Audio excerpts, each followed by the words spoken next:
One of my proudest moments as a parent happened when my son was 16 years old and we were making college visits to decide where he would attend college.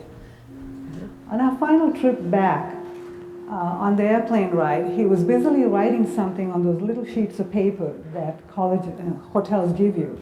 I didn't pay much attention to it until we landed. And he handed me this sheet of paper, and on it he had drawn a matrix comparing the 3 finalists that he had selected. On the columns he'd listed each of the final universities, and he compared them on cost, distance from home, and whether he liked the people that he met there when he visited. What made me proud was that he had graduated beyond answering multiple choice questions and writing essays, and he'd taken everything that he learned in school, and he had a life skill that allowed him to be successful whichever road he took.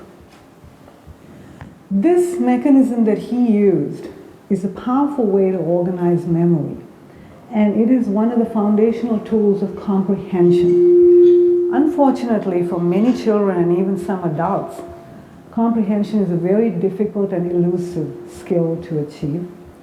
And this comprehension is the foundation for critical thinking, decision-making, problem-solving, and everything that we do in life.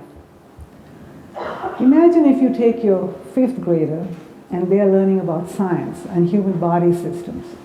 They may be learning some information about the heart, the liver, and the kidneys.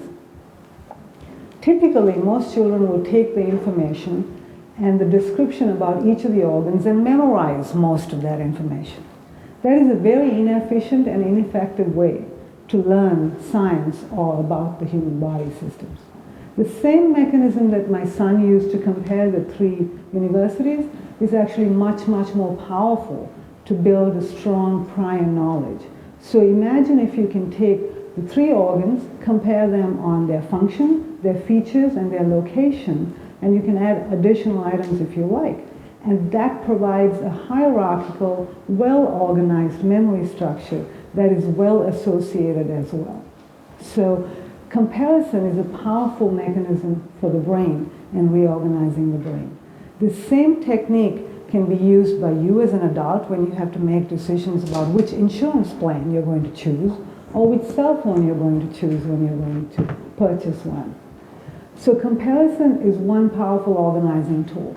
The second and the third ones are cause and effect and problem and solution. Life is full of problems. We look for causes for the problem, and the best solutions are those that address the root cause of the problem. Let me give you an example there as well. In science, there's lots of problems, and in medicine today, if you have a diagnosis of cancer, that's a pretty scary problem. Nowadays, doctors are able to identify the root cause of the problem and match the solution to that particular cause, thus ensuring a much better prognosis for you and a healthier, long life. So when you go home tonight and your spouse or your friend asks you, what did you learn in the Impact series speech? I hope you will tell them that you learned that there is a problem many children and adults face, which is comprehension. And that's very difficult to achieve.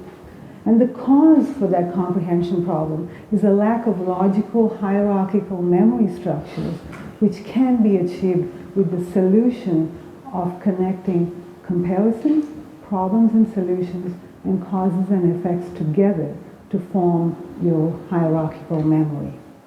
Problem solved. Thank you.